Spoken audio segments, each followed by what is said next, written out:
10 ఉంది. 119వ కీర్తనలో వాక్యానికి వచ్చిన చాలా మాటలున్నాయి. కొన్నిటిని మనం చూద్దాం. 148వ వచనంలో నీవిచ్చిన వాక్యము నేను ధ్యానించుటకై నా కన్నులు రాత్రి జాములు కాకముందే తెరుచుకుంటానంటాడు. ఎందుకంటే వాక్యమును అనుసరించి మనం నడవాలి అనే మాటను ఆ కీర్తనకారుడు గుర్తుంచుకున్నాడు. నేను పాపము చేయకున్నట్లు నా హృదయంలో నీ వాక్యం ఉంచుకొని ఉన్నాను. 119వ కీర్తన 11వ వచనం. వాక్యము ప్రకారంగా నడుచుకుంటే మనం పాపము చేయకుండా ఉంటామనే సత్యాన్ని నేర్చుకుంటున్నాం.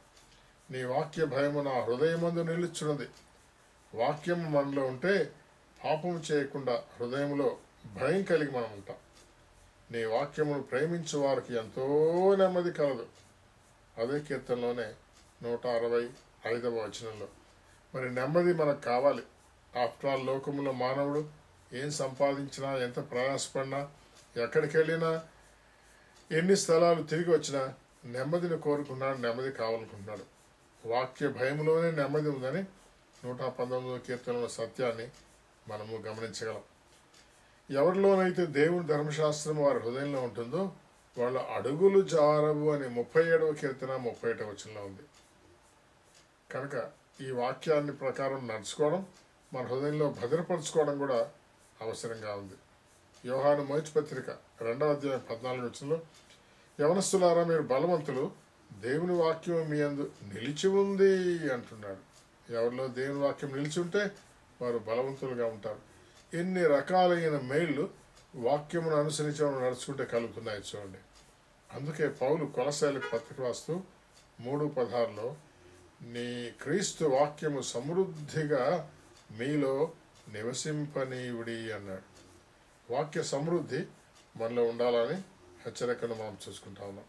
ఈ మాటలు మనం ఆలోచన చేస్తున్నప్పుడు నీ పిల్లలు సత్యమును అనుసరించి నడుచుకుంటా ఉన్నారు అనే మాట. సత్య ప్రవర్తన అనే పదం కూడా ఉంది. అయితే మన సమయ భావాన్ని ఇప్పుడు దాన్ని ధ్యానించలేకపోవచ్చు. మీరు తర్వాత చూసుకోవచ్చు. సత్య ప్రవర్తన గురించి పేతురు పత్రికలో అనేక విషయాల్లో గొప్ప సంగతులు ఉండాలని మనం చూడగలం. ఈ రీతిగా 5-6 వచనాల్లోనికి మనం వెళితే నీ ప్రేమను గురించి సంఘం ఎదుట సాక్ష్యము చెప్పిరి. గాయు ప్రేమ కలిగినవాడు. ఏంటి గాయలో ఉండే ప్రేమ అంటే పరదేశులైన సహోదరులు అంటే క్రింది వచనంలో దేవుని వాక్యము నిమిత్తమై బయలుదేరి వచ్చిన వాళ్ళు అంటే కమాండెడ్ వర్కర్స్ వాళ్ళు వచ్చినప్పుడు వారి పట్ల ప్రేమ చూపాడు. వారికి చేయవలసిందల్లా చేశాడు. తన ప్రేమను గాయు ప్రేమను గురించి వారు సహోదరులకు ఎదుట సాక్ష్యం ఇచ్చారు. అదే మనం ఇందాక 5-6 వచనాల్లో వర్ది వే ఆఫ్ సెండింగ్ అనుకున్నాం. Witness of charity of love అని కూడా మనం అనుకున్నాం. ఆయన విట్నెస్, చారిటీని గురించిన విట్నెస్, ప్రేమతో ఆయన చేసిన సహాయాన్ని గురించిన witness of charity of love, అది కూడా మనకు అవసరంగా ఉంది. లోకంలో పేదలు ఉన్నారు, పేదలను ప్రేమిస్తాం.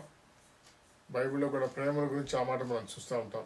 మీరు ఒకరినొకరు ప్రేమించండి, సహోదరులను ప్రేమించండి, మికటమైన ప్రేమ గలవారై ఉండండి, నిన్నువలని పొరుగువారిని ప్రేమించండి, సహోదరు ప్రేమను దయను అమర్చుకోండి. ఒకరినొకరు ప్రేమించుటకే దేవుని చేత మీరు ఏర్పరచబడ్డారు. ప్రేమలో వర్ధిల్లాలి. మీ శత్రువులను ప్రేమించండి, పరిశుద్ధులందరి మీద మీకున్న ప్రేమను అని కొలస్సీ 1:3లో పౌలు చెప్పడానికి చూస్తున్నాం. ఆత్మీయుల మీ ప్రేమను తెలిపినవాడు అని కొలస్సీ 1:8లో అక్రమము విస్తరించుట చేత అనేకుల ప్రేమ చల్లారుతుంది. ప్రేమలో చల్లారకుండా మనం ముందుకు సాగాలి. గావి అయితే ప్రేమలో చల్లారినవాడు కాదు. ఆయన ప్రేమతో సహోదరులను చేర్చుకోవడం, దేవుని నామపేట బయలుదేరిన వారికి ఉపచారం చేయడం, వారిని వర్ది వేలో పంపించడం, అది కింగ్ జేమ్స్ వర్షన్లో చారిటీ అనే మాటగా మనం చూస్తున్నాం. కనుక charity, worthy way of charity కూడా గాయు కలిగినవాడు. మనం కూడా చారిటీని కలిగి ఉండాలనే సత్యాన్ని ఇందులో నేర్చుకోగలం. చివరిదిగా మనం వస్తే ఆయన నామముతో బయలుదేరిన పనివారు గాయు సహోదరులు సంఘంలో వారుంటే వారిని పంపించడం మాత్రమే కాకుండా జత పనివారుగా మనం ఉండాలి. లోకములో ఆయన నామం నిమిత్తం అంటే స్వార్థ ప్రకటనకై బయలుదేరిన వారు ఉన్నారు. సంఘాల్లో బోధ చేయడానికి బయలుదేరిన వారు ఉన్నారు. 5, 6, 7, 8 వచనాల్లో వారిని గురించిన కొన్ని విషయాలు ఉన్నాయి. వారు సహోదరులు అని ఉంది. అవును, సేవ చేసేవాళ్ళు సహోదరులు అయి ఉండాలి.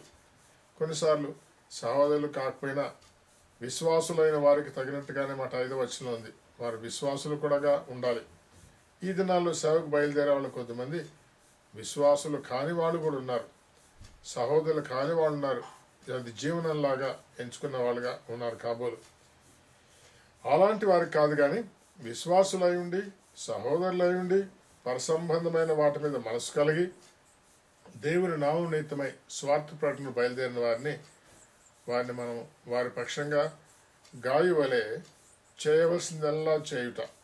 అటువంటి వారిని దేవుని నామపేట ఆహ్వానించడం, పనిలో వారు ముందుకు సాగడానికి మనం ప్రోత్సహించడం, సాగి వెళ్ళేటప్పుడు వారిని సాగనంపడం, వీటన్నిటిని గాయ జీవితం నుంచి మనం నేర్చుకోగలం.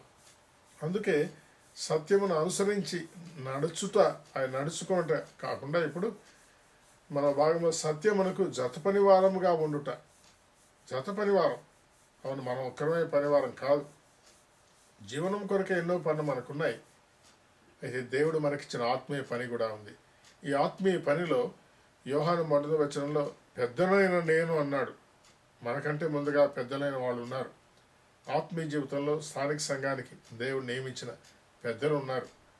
ఆయన నామము పేరు బయలుదేరిన వారు 5, 6, 7 వచనాల్లో, అంటే స్వార్థ సేవకులకి ప్రత్యేకించబడిన స్వార్థ సేవకులు ఉన్నారు.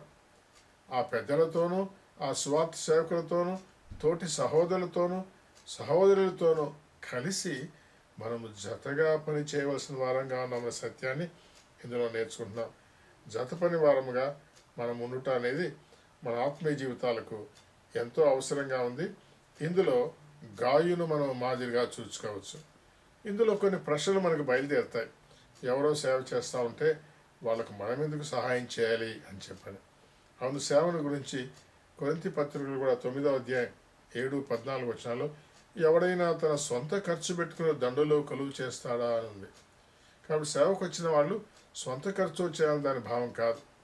ఆయన నామము నిమిత్తమై బయలుదేరిన వారికి నీవు చేసినదల్లా సహోదరులు సంఘం ఎదుట సాక్ష్యము చెప్పిరి.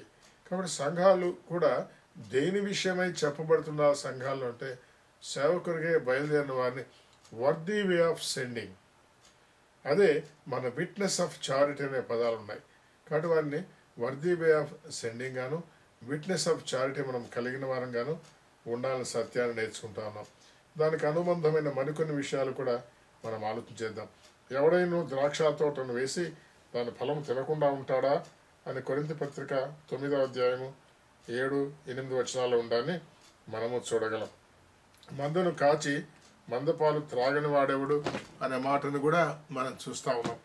వీటన్నింటిని మనం గమనించినప్పుడు ధర్మశాస్త్రం కూడా వీటి గురించి చెప్తా ఉంది కదా అనే మాట ఉంది.